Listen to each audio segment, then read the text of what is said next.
and a recording will be posted to the New America events page within 48 hours after the event. Attendees will be in listen-only mode, and you will not be able to be seen or heard by your fellow attendees or panelists.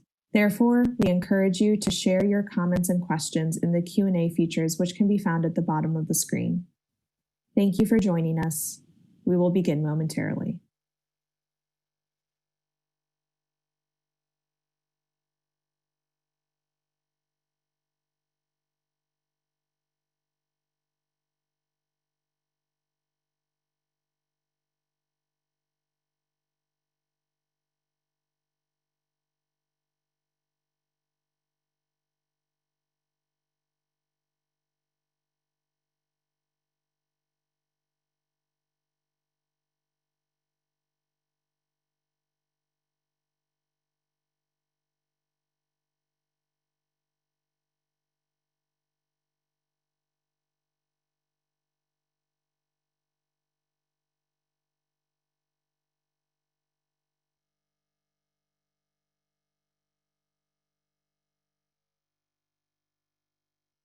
New America would like to welcome you to our virtual event.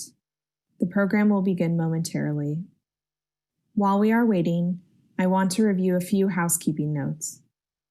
This event is being recorded, and a recording will be posted to the New America events page within 48 hours after the event. Attendees will be in listen-only mode, and you will not be able to be seen or heard by your fellow attendees or panelists. Therefore, we encourage you to share your comments and questions in the Q&A features, which can be found at the bottom of the screen. Thank you for joining us. We will begin momentarily.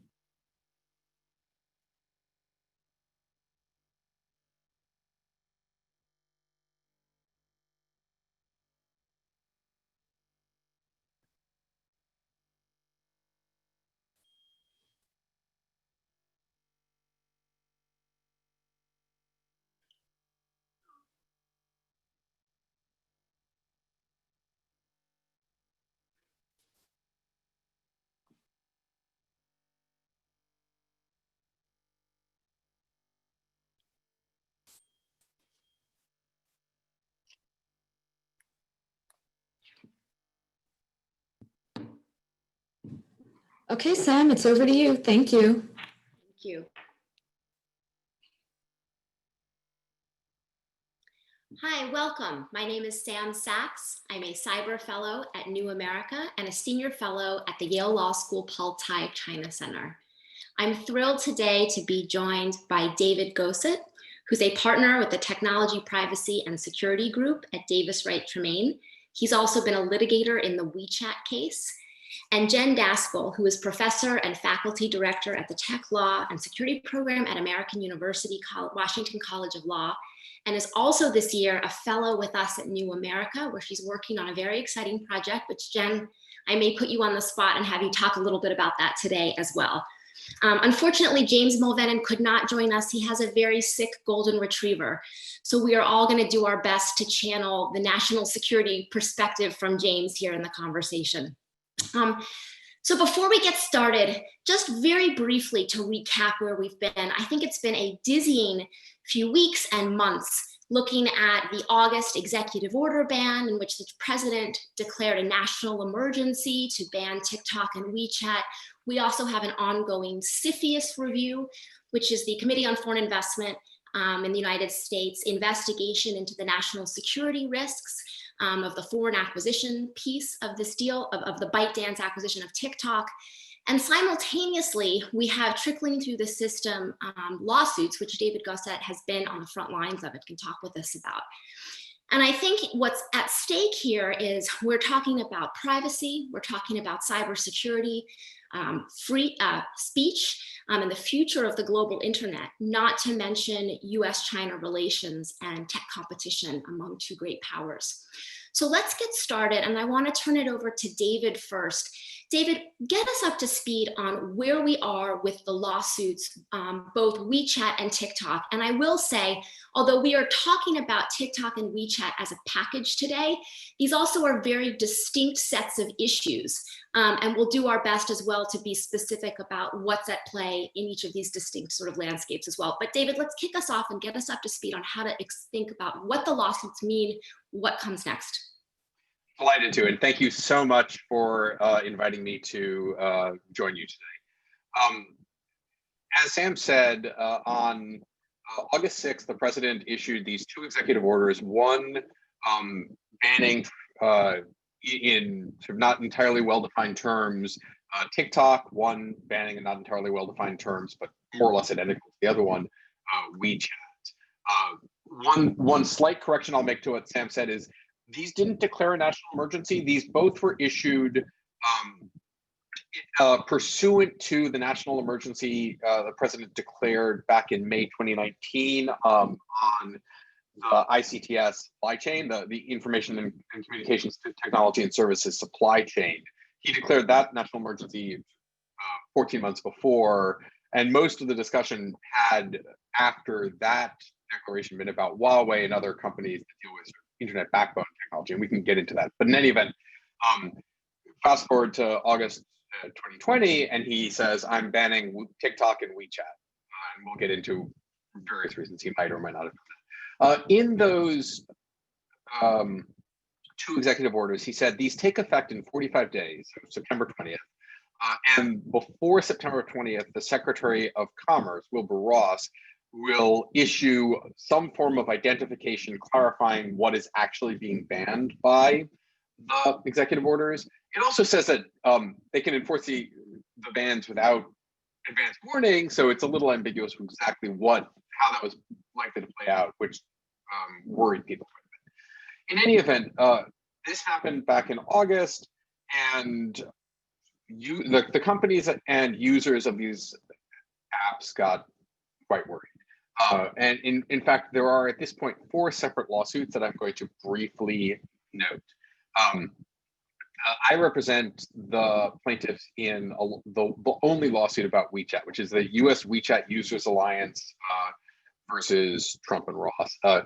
This was a lawsuit brought by an association of American or sort of U.S.-based users of WeChat, mostly Chinese American businesses and individuals who use and rely on WeChat, and sued because they thought it was the executive order was invalid and would block their use of the device, block their speech, block their communication with their relatives and others, et cetera. Then there are 3 separate lawsuits about TikTok. In basically the order in which they were filed, a TikTok employee named Patrick Ryan, who I believe told me via chat that he's going to be here today. So hi, Patrick, if you're in fact on, sued in the Northern District of California, and because he was concerned that transactions involving TikTok would include paying the employees of TikTok, and he and the other employees might very well, as of September 20th, not be able to even get paid. Then a group, and Patrick sought a injunction barring the enforcement of the TikTok executive order, and the judge denied it largely because the government represented that they weren't going to block salaries and such. TikTok creators have sued in Pennsylvania. That's the Marland case. They similarly rely on it both for expressive purposes, and many people actually essentially use it as a form of making a living, and have sued to say you should block TikTok. And then most recently, TikTok itself, ByteDance, I think is technically the plaintiff, which is the TikTok corporate owner, has sued in the District of Columbia District Court, and is also trying to get the injunction, the sort of executive orders blocked, at least temporarily. All of these are still sort of ongoing. We, in the WeChat case on Sunday, so hours before the executive order was going to take effect, got a preliminary injunction barring the implementation of that executive order. And that litigation is progressing at light speed, sort of both light speed and very slowly. So late last night, the government filed a motion asking for that injunction to be stayed. So essentially for the executive order to be able to take effect, the ban on WeChat to be able to take effect instantly. And we are sort of starting this crack it on this morning, have been working on sort of proposing that. Then the TikTok executive order was delayed. At the moment there is a ban there will be a ban as of Sunday at midnight for new downloads of TikTok, and the actual use of TikTok won't be banned until November. This is tied into the potential sale of TikTok. The judge in the TikTok creators lawsuit is briefing right now on whether to enjoin even the ban on downloads. The plaintiffs in that case have a brief due at 5 o'clock today, and the judge has promised to rule before the injunction would take effect. Similarly, in the newest lawsuit, the TikTok own lawsuit, Judge Nichols here in DC has ordered the government by 2:30 today either to oppose the injunction or to extend the ban on new downloads of TikTok so that they can take more time to discuss whether or not that's so. That's a quick summary of the procedural posture. Basically, right now nothing is banned. TikTok could be banned. Downloads of TikTok could be banned as of Sunday. Everything else depends on judges, at least until November. Got it. I mean, one of the hottest topics of conversation, I think, has been around, do existing users, and for WeChat and TikTok, what happens with existing users if you already have it on your phone? Is this just going to impact software updates? And then there's been the whole extraterritorial question of, does the term transaction extend beyond the border of the US? Which it seems like, at least with the most latest development, it sounds like it does not. Is that correct? Yeah, so there are a couple of questions in there. So let's put aside new downloads of the app or updates to the app, because those clearly are banned. Then there, as you say, what is actually banned by the under the Secretary of Commerce's identifications, as they keep calling them, is essentially corporate transactions with Tencent and ByteDance, with the owners of WeChat and TikTok. So internet service providers aren't allowed to do business with these companies. Content distribution networks aren't allowed to do business with these companies. Various other technical aspects of contracting to keep the apps running smoothly are banned. And as you say, there is a real dispute, a real sort of unknown as to whether what that will mean is that if those bans were to take effect, the app would work less well, things would be slowed down, some content might not go through smoothly, things like that, or if it would actually just be it's shut down, you can't actually access WeChat as soon as this takes effect because they can't have internet backbone services and things like that. And frankly, we still don't know. The government has, in a couple of recent filings, including this one last night, said it would be the latter. It would just make things work less well and eventually drive these services out of business. The judge in our lawsuit over the weekend, when we had a hearing on Saturday, discounted those sorts of assertions, which they made then too, because Secretary Ross was quoted on Fox Business News as saying, WeChat will be completely shut down as of Monday. And so they essentially took that as an admission by the government that it would be shut down. I think the answer, and I am not the technical engineer who really can answer the question fully, but my sense from talking to people is the answer is somewhere in between the two. These services are pretty critical to a lot of the functionality of these apps. And so things would work really badly and some things might just stop. But I don't think it's the case that the app would, you would open up the app and it just wouldn't open like that if you already had it on your phone. Got it. So this is really the lay of the land from, I think, the legal perspective of what is at stake right now. I want to turn to Jen, and Jen and I have had extensive conversations about what appears to be a sort of muddying of privacy, data security, and national security. not to mention the whole layer of a US-China tech conflict. So Jen, can you help us sort through how do we think about these very distinct but increasingly blurred issues at stake, and what are the risks? Great, thanks, Sam, and thanks, David, as well, for this great conversation.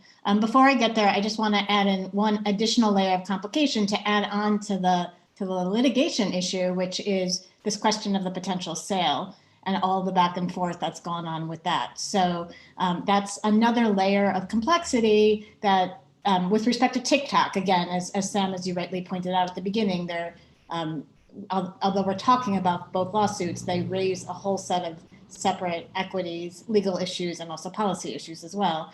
But with respect to TikTok, there was, for one thing, there's been a number of shifting deadlines as to when any sort of ban would go into effect, which has been caught up with this idea that some of this could be dealt with via a sale.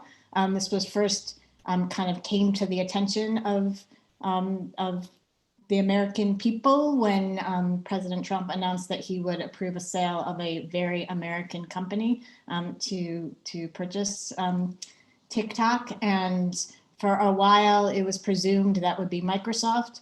That has apparently fallen through, and President Trump has stated that he will approve a sale involving a combination of Oracle and Walmart, although we don't know all the details about what that will look like. It looks like it's actually, I should be clear, it's not actually an outright sale, but it would be a transaction pursuant to which Oracle and Walmart would take part ownership and a minority ownership, according to at least what's been reported, of TikTok, approximately 20%. And so a significant amount of the company would still be owned by Chinese interests. And another piece of this is that Oracle and Walmart officials have also said that they would pay $5 billion to the United States or to support some sort of US-based program that also kind of falls from President Trump's claim that he was going to demand a tax for this sale, which is a pretty unprecedented situation. But that's another piece of this. That's a moving piece of the puzzle. And that transaction, that sale, that shift of ownership will also then go back into the CFIUS process, which also will have to review whether or not this transaction satisfies the national security concerns that were raised by the CFIUS process as well. So we've got the litigation, we've got the potential sale, and they all kind of merge together as part of the background. Now, to turn to your question, which was about the national security, data privacy, data security issues. I think one of the things that we're seeing here is obviously these bans were announced on the 6th of August pursuant to IEPA, and IEPA requires a finding that there's been an unusual and extraordinary threat to the national security, foreign policy, or economy of the United States. And here, with respect to both the TikTok and the WeChat bans, the national security threat that the president announced were both surveillance concerns and also censorship concerns. And here I think it's very important to kind of unpack what exactly those concerns are. So here, when we're talking about TikTok and WeChat, we're talking about communication tools that kind of sit at the kind of highest level of the internet stack. It's a very different situation than when we were dealing with, for example, Huawei, which was in the news a lot over the last few years and in connection with the ban on Huawei. And then you're talking about a company that has access to the infrastructure, to the network. And in that situation, there are, at least in my view, very significant surveillance concerns about being able to access information that flows basically anywhere across the network. When you get to TikTok and WeChat, it's a different set of concerns. It's about collecting surveillance of personal communications. And here, and then I'll stop so we can hopefully come back to this. I think it's important to kind of parse out the different security concerns. There's one set of concerns about getting access to communications about government business, of government officials, of people talking about official business. There's a separate set of concerns, which I would argue are more removed from the core national security interests, of getting access to communications of Chinese Americans talking to their parents or their grandparents in China, or teenagers talking to one another on a TikTok app. And I think it's very important as we think through these issues that we disentangle what specific national security concerns we are talking about, and when and in what circumstances those are concerns about access to core national security secrets, when they're concerns about access to our critical infrastructure, and when they are merging more with kind of general data privacy concerns. And if that's where we're going with our understanding of national security, what are the kind of really big, broad implications? And does national security then effectively swallow everything? Yeah, can I add? I agree entirely with what Jen just said. And in fact, it's interesting because the evidence that the government put forth in the WeChat case to date, and they threw some new evidence in last night, and I'm not yet able to really to even describe that, but we'll get it once I focus on it. But before that, a lot of the evidence they used was about things like Huawei and infrastructure. And then when they had a couple of reports they cited about the security risks of WeChat, and the suggestions of those people were things like ban the use on government phones. It wasn't ban individuals' uses of it. It was be very much more targeted because of what are the actual security risks. And the one other thing I'll say on this to reinforce what Jen had said was, so we have, I think it's 7 different actual plaintiffs. So we had a bunch of plaintiffs putting in declarations, and in some of those declarations, they talked about the fact that they understood that their communications, especially their communications back to China, not intra-US communications with other members of the Chinese community, might be surveilled in some way. And they didn't like that fact, but they used the app knowing that because of its value to them, its value as a means of communication with family in China and such. So it was a conscious choice to allow themselves to have some level of surveillance by the system, which frankly is no different than all of our choice to use Facebook, which is similarly heavily surveilled by the company and subject to all sorts of surveillance requests by the US and state governments and foreign governments. So I'm going to put on my James Mulvenin hat and also my former working with the national security community hat to really dig deeper into what's at stake here. And I think the comparison between WeChat and Facebook doesn't entirely hold up. If we think about WeChat is known to be, a sort of constant real-time monitoring by Chinese authorities. And if there are data requests made on WeChat, there are no real meaningful avenues for contestation in a rule by law country. I think from the TikTok perspective, there was an op-ed in the Washington Post earlier this week laying out 2 distinct national security risks, which I happen to disagree with, but I think are a very clear articulation, because I think sometimes what happens with TikTok is we say, why is a video of someone lip syncing with their cat of national security value? This is a privacy this is a privacy issue, and if someone wants to monetize that, because we know that TikTok has a very powerful algorithm and can get users hooked on the app to spend more time on the app, so more data is funneled in, and then with that powerful algorithm, the company can then seed content which can manipulate behavior.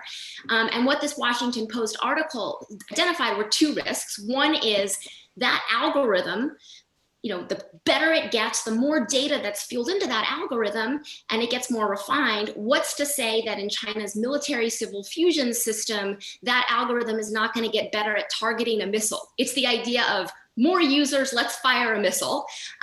Number 2 is the idea of, if we know that, I think one of the murky issues around TikTok, and this is separate, I think, from the data security issue, but one of the more murky issues around TikTok has been, what is the way in which that algorithm boosts certain content over others.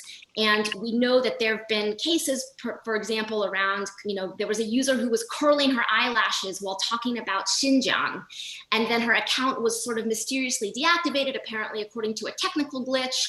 I think now in this environment, it would be very hard for TikTok to remove content about Xinjiang, right? But we do know that there's some murkiness around what kind of content is coming out and the degree of influence that the Chinese government may or may not have with that algorithm. My view of what's wrong with those two national security arguments, and then would love to hear your perspective, is the algorithm is powerful as a tool of boosting content and seeding content, which is a totally distinct set of issues for let's target a missile for an autonomous, weapon system.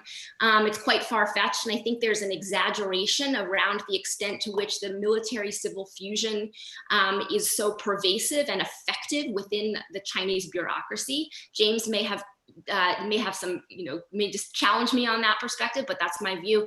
And on the second one around, are we that fragile as a system that the US government is going to crumble because of Chinese communist propaganda?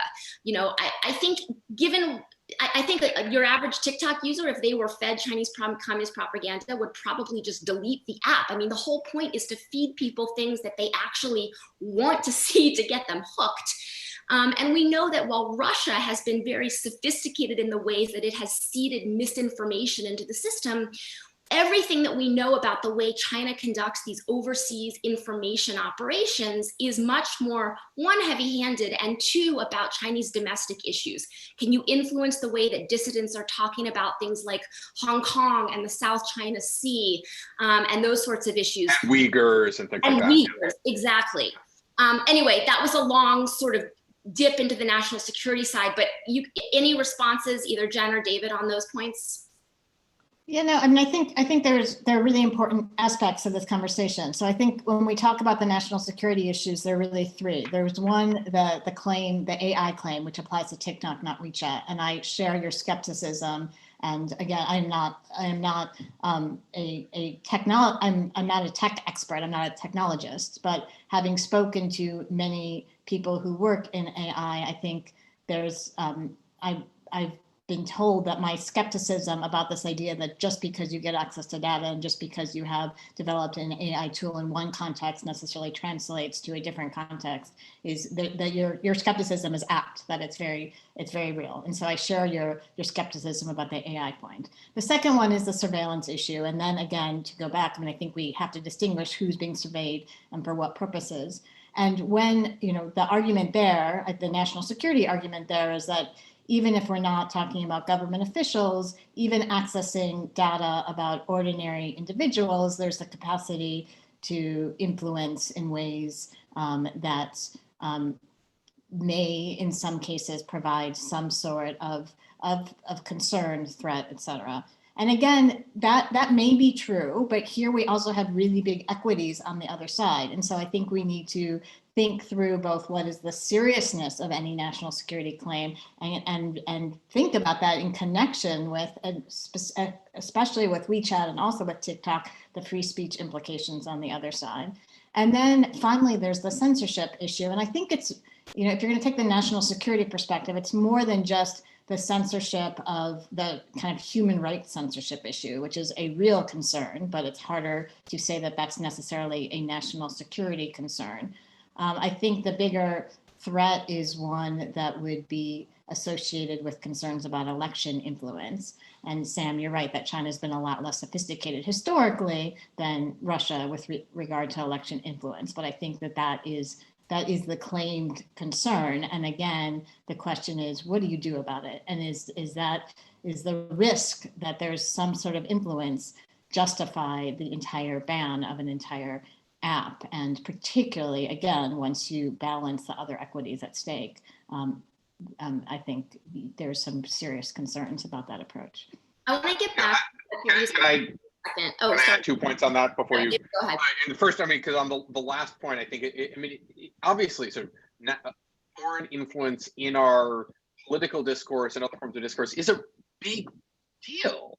But in some ways, it shows the lie to these bans, because As both of you have suggested, the real problem apparently has been sort of Russian mostly influence and disinformation campaigns, and most of that's been on Facebook and Twitter. It's not on WeChat or TikTok. And so if this concern about foreign influence and foreign disinformation campaigns were really what was going on here, and now I'm speaking in my litigation hat about sort of challenging what's really going on here and whether this is all really about a bunch of kids organizing on TikTok to pretend to appear at a Trump rally.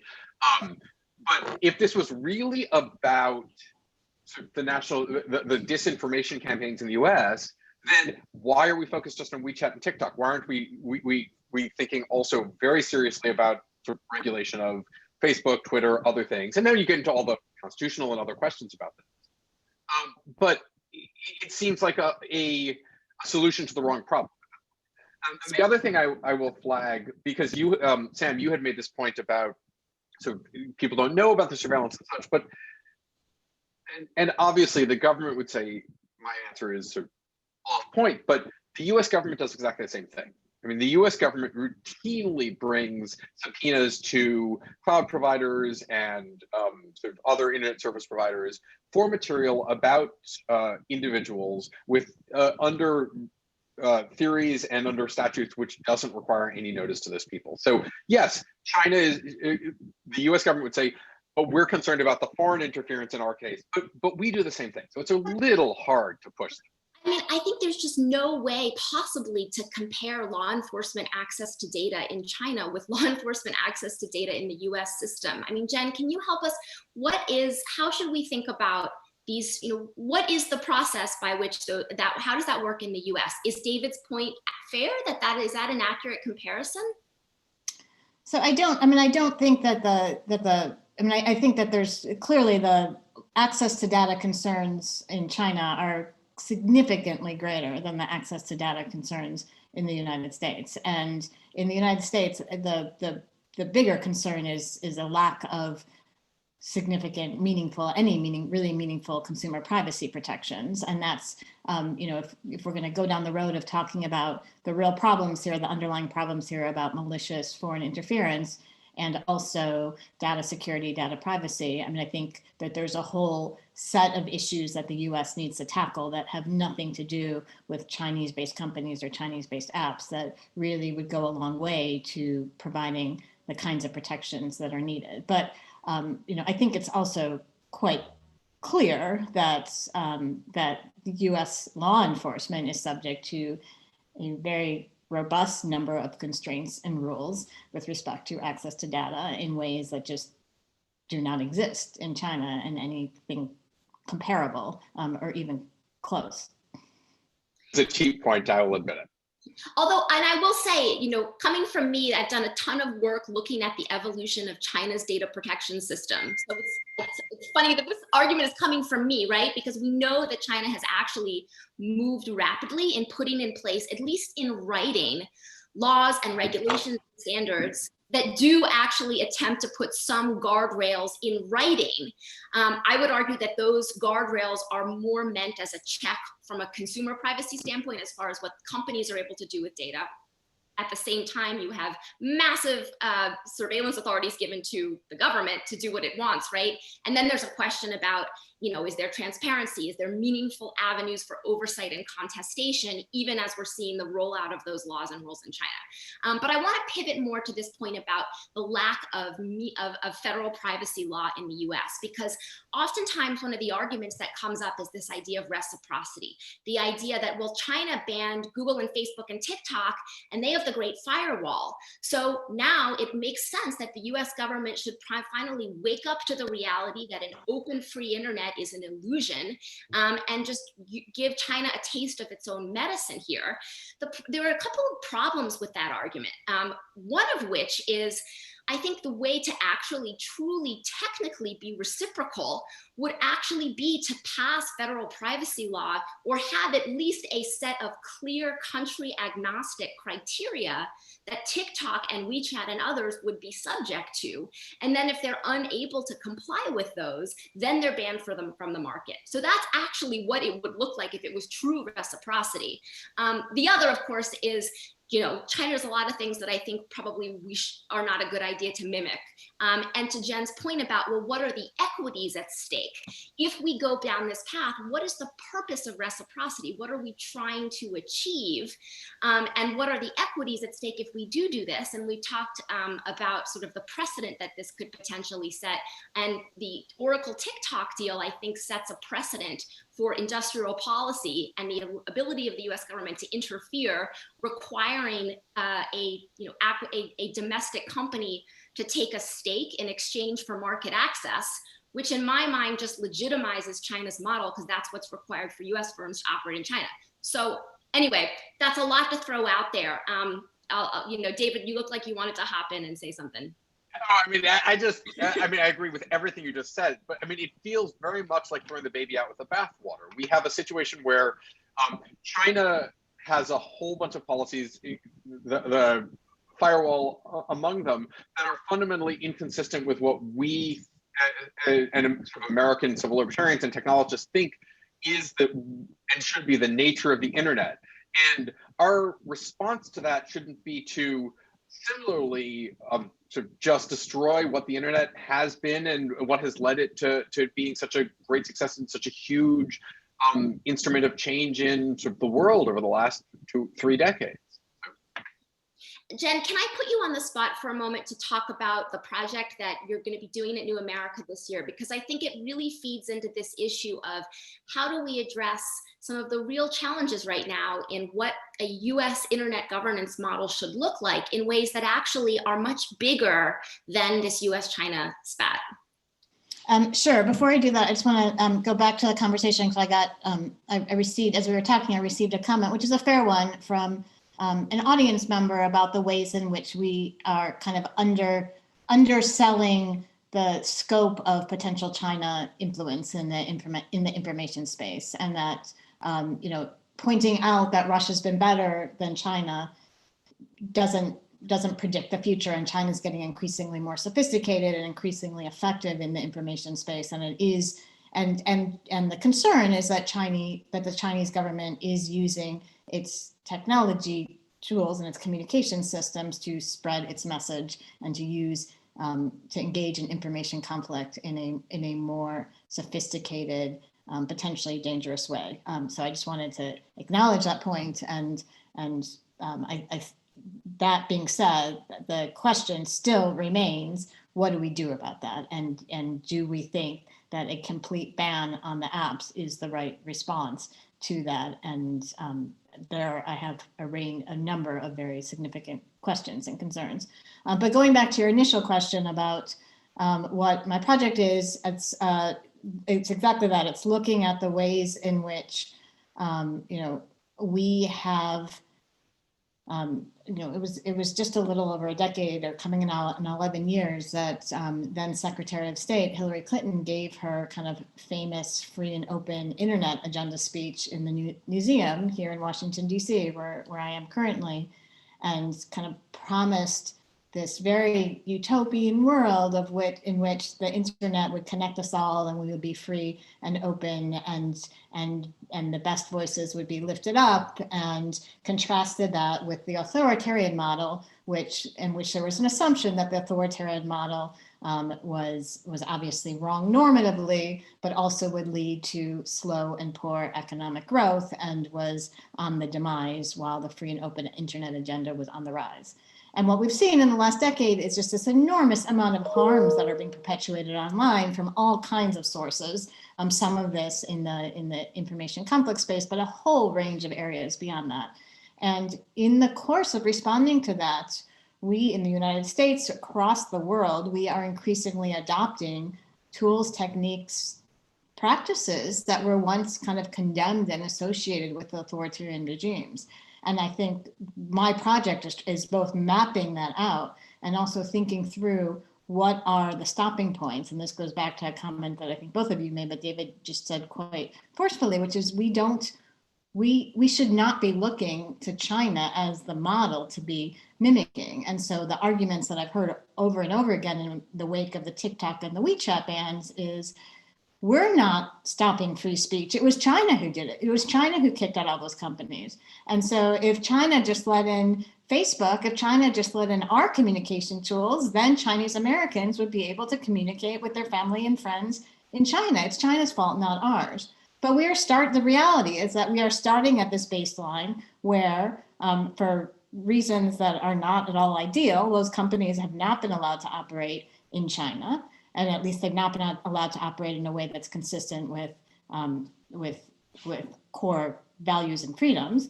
And so this is the world we live in. And by saying they've done it, so we're going to do it too, we are starting from the status quo in 2020, and that really does cut off communications for a significant part of the population in the name of trying to mimic a country who's engaging in a range of practices that I think we ought to be quite concerned about.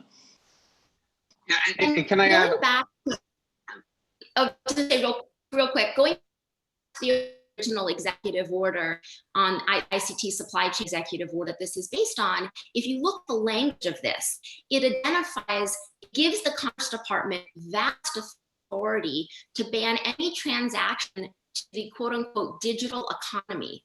What does that actually mean? And I think that is why what Jen is talking about, why this is a tool that once unleashed, I think has far more potentially destructive ramifications than maybe even the leaders of that anticipated. Go ahead.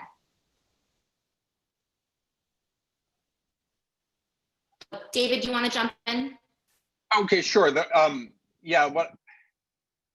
So I guess this is also responsive to what you just said, but it was more responsive to something that Jenny just said, which is, I think the two words that have not been mentioned once yet in our conversation in the 40 minutes we've been talking is First Amendment. And so, I think it's important. So if you take the supply chain executive order, the national emergency on the supply chain, that does apply so vastly broadly. It covers everything. And when it was issued, I think many of us thought it was really about supply chain. It was about Huawei and other sorts of the internet infrastructure that could very well be a sort of backdoor for sort of James Bond-esque spying.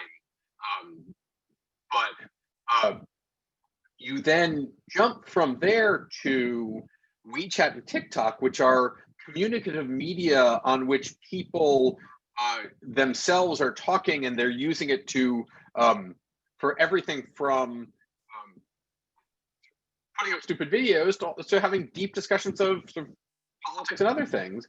And that's where, as I've always understood it, in our constitutional system, you draw lines between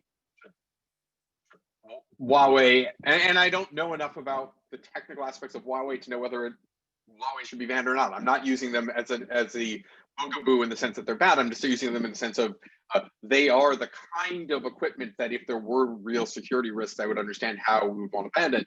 From TikTok and WeChat, which just seem so fundamentally different and seem to raise such higher constitutional values in the United States that are why we have Secretary Clinton talking about the vast open internet and such, because we are a country that believes in communicative speech and believes in sort of the freedom of the press, the freedom of individuals to communicate as they see fit. So if we want to go back to this question of how do we address these legitimate concerns in a smart way, in a way that's consistent with the openness of the U.S., an open U.S. internet, open and free internet that the U.S. government has long lobbied for. How do we do that? And one of the questions, and I want to just remind our audience members, please submit questions via the Q&A feature, and we'll use the remainder of the discussion actually to take your questions. So we have a question from Tara Hairston, and she asks about this need for vendor agnostic criteria. What would be those criteria? And that many of the developments we're talking about really do appear to have to be based on country of origin and the legal regimes in a vendor's country of origin. So what would be some ideas? I'll go to you, Jen, for what would the criteria be to assess both from a privacy standpoint, from a cybersecurity standpoint, and potentially these shouldn't be wrapped up in one. In the Chinese cybersecurity law, privacy and cybersecurity are both part of the same law. But how would you put in place these kinds of criteria? What's a vision for how that would look?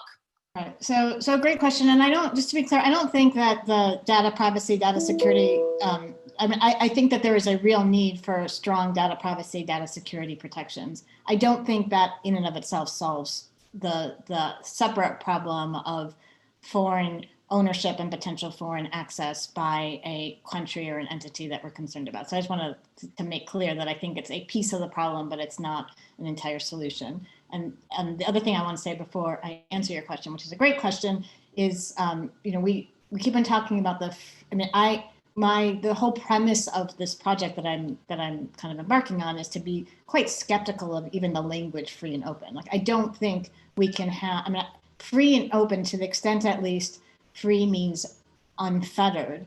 Unfettered is not free, and we've learned that the hard way over the last 10 years. So the question is, how do we construct an internet agenda that matches our values, that recognizes that we can't have an unfettered communication network because that leads to so much harm, without also at the same time kind of mimicking these authoritarian approaches that have been put in place, and that a range of countries and entities are now adopting as well. So just want to put out there with respect to the rhetoric.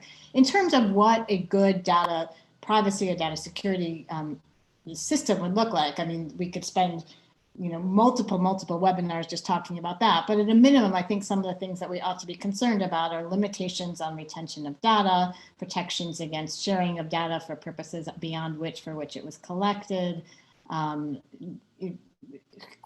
limitations on who has access to the data, which is related to the dissemination, strong protections in terms of when government can access data, strong protections in terms of again, the sharing of data, strong security protocols in terms of how data is stored, and then there's a range of other technical tools themselves that companies and entities can put in place, including encrypting data end to end, that also significantly, obviously, bolster data protection and data security. I think that this is such an important idea of how do we have security in an interconnected environment as well. And I think a former CIA official, Sue Gordon, has talked about the idea of having security in recognizing that we're going to connect to an untrustworthy network. And what are the ways we can create security within that? David, did you want to chime in on that or broader? No, I'm going to let you and Jen have that part of the discussion because I'm not nearly as expert as either of you on it. Okay, and a reminder again to the audience, please submit Q&A and we'll try to get to your questions in the remaining part of the hour. Jen, while I'm waiting for other audience questions to come in, can I press you a little bit further on your point about that privacy law is just one part of the picture, and that there are things that actually would be country specific or would address, I think, the geopolitical reality that we're talking about here. Can you speak a bit more further about what your thoughts are on that? Yeah, so I don't know that I don't know that there's other country specific issues, but my point was simply that if, data privacy, data security laws would help. So limitations on how long data is retained, limitations on who can access it, limitations that would apply to the US government and US officials. The issue is, and this gets into the question about extraterritoriality and in what circumstances these rules apply extraterritorially, and whether and to what extent it's appropriate to put in bans on transfers of data. So the rules would apply clearly if there were a strong data protection regime in the United States that would set limits on retention, sharing, data storage within the United States. It doesn't necessarily, depending on how the rules are set up, it doesn't necessarily protect against foreign governments also themselves accessing data, particularly if data is moved either overtly or surreptitiously across borders. And one thing that I've been thinking about as we look at, where's the role, at what point do we focus specifically on issues related to China? And at what point do we focus on this is a US internet governance question, and where do those intersect? One of the challenges that I've had, and I don't know the answer to this, so it's okay if you don't either, but in talking about having country agnostic criteria, wouldn't that just by default mean a ban on sharing data with China? Because would it ever be possible for Chinese companies to meet those criteria, even if we know, for example, that under the cybersecurity law regime in China, there are provisions around consent, things that are taken from GDPR, which look rhetorically similar to GDPR. But if we also know that there is a lack of meaningful contestation and oversight related to how that's implemented in China, would it ever be possible for a Chinese company to meet that higher threshold? Say, hypothetically, we had in place those kinds of criteria in a country agnostic way. How do you think about that? This thing gets back to, then gets us into I think this starts to take us into the Schrems GDPR territory, which is the question as to whether and in what circumstances government should be putting in place limitations on the transfer of data out of their countries to other countries based on some set of data security, data privacy principles. And the US has not in any sort of broad brushed way. We're starting to do that again in this very kind of ad hoc, let's address TikTok, let's address WeChat, let's address Huawei way, but we have not done that in any sort of broad brush way in the way that the EU has with respect to their GDPR. I am also skeptical that that's that the GDPR approach is a good approach. I think that as a result, the GDPR, in my opinion, has overreached in their restrictions on data transfers. And if countries around the world started adopting that approach, we are in a world where any company that wants to operate internationally basically has to build a server in every single part of the world and store data locally, and it becomes incredibly hard to do a whole range of ordinary business functions, like move around HR data, for example, is just a very simple example. So this set of issues is incredibly complicated, and the question as to whether and in what circumstances it's appropriate to place limitations on the movement of data either outside of borders kind of writ large or to specific countries, I think requires a lot more thought and discussion. Yeah, and on this, just to bring it a little closer back to sort of WeChat and TikTok, I think it's also it's worth thinking through carefully what data you're talking about. So for in these cases where the interest has been described as national security, you have to think about what data is actually a national security risk rather than a risk of personal privacy, personal data intervention. And so this is why the Australian institute on which the government has relied repeatedly to defend these particular bans has suggested much more targeted bars on government use and sort of government employee use and things like that to ensure that any data that leaks through WeChat or is surveilled through WeChat and TikTok is not as doesn't have as high national security implications as others. And obviously, this doesn't get to the broader civil society questions of should we insist that companies protect all data and sort of set ourselves up as an example of the perfect internet, even if it means cutting off the rest of the world. So speaking of the rest of the world here, we have a question from Wen to you. How much do you think other countries, especially our allies, will follow the US lead in banning TikTok and WeChat or taking certain measures to ensure data security based on national security concerns? If the West does form an alliance taking a stance on big Chinese tech companies, what impact is that for the internet? Are we trending toward a bifurcated world? So I think, yes, we're trending towards a bifurcated world. I think, even where in the Huawei ban, the U.S. has not been successful in getting all of its friends and allies to kind of follow suit with that. And there, the national security case is a lot stronger. I mean, it's very strong with the Huawei ban. So I, whether or not the U.S. at this particular moment would be successful in getting everyone to kind of follow suit, I have serious questions about. But I actually think one of the bigger questions that this kind of approach takes, and this is one of the real concerns with saying, well, China did it, so we should do it too, is that it does normalize this idea that you kick out an app or you kick out some sort of communication tool based on what foreign ownership. And there's lots of places around the world where the United States is not particularly popular, and it's not helpful for US companies to be in a world in which the precedent is that foreign governments who, for whatever reason, are disgruntled, dissatisfied, unhappy with the United States, concerned about US surveillance powers, kick out our US companies' owned apps because we've normalized that as a means of addressing these really important data privacy, data security, surveillance side of questions. Yeah, I think that's precisely right. I mean, the example from a few years ago that I always paid attention to is, Turkey blocked Wikipedia on it because there was too much stuff that the government of Turkey didn't like.